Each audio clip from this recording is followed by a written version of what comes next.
وسجلت من خلالها خلال شهادة البكالوريا طب في باتنا.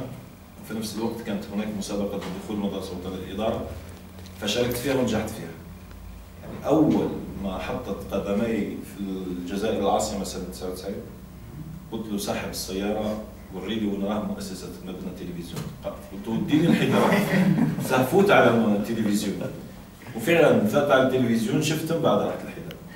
وبعدين كانت لي تواصلات مع يعني صحفيين في التلفزيون الجزائري من بينهم حفيظ من بينهم فريدة والقسام، كثير من الصحفيين حاول.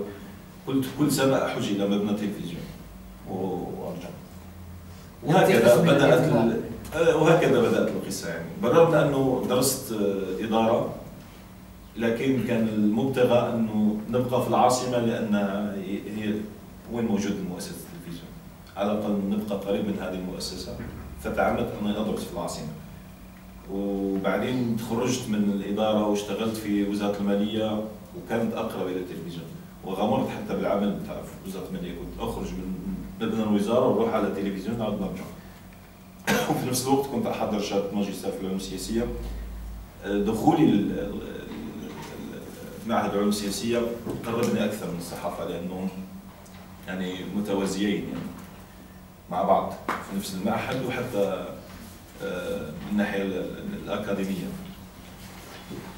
إلى يعني كانت فيه الكثير من المحطات، الكثير من الجهود لدخول مبنى التلفزيون والإذاعة والصحافة المكتوبة، لكن مكتب شربي إلى أن جاء برنامج مشروع معلق للقاني أستاذ في العلوم السياسية في منطقة الشبوة.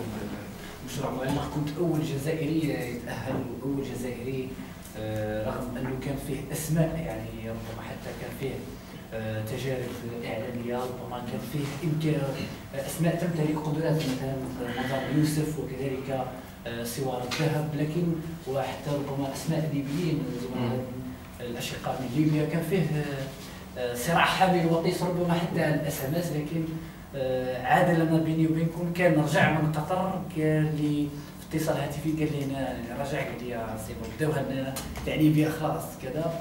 لكن بعد حسيت انه عاد خرجوا الثالث ربما او الرابع ولا الثالث، لكن حسيت انه بعد شهر ولا حسيت بانه لما جات الدعوه العادل خلوا حسيت بانه الجزيره ايقنت وعلى راسهم انذاك ايمن جاده ايقنت بانه لا يجب التخلي عن مثل هذا على هذا المبدع وهذا المعلق الرياضي الذي كان يمتلك قدرات رغم انه في الغمار ربما في الدور الاول لم يحالفك حتى الحظ ربما نفسيا هكذا وكذا. لكن الجزيره خاصه التعليق الذي قدمته عن زيدان والبورتري كان في منتهى الروعه. حتى نحن كنا في جامعه جيجل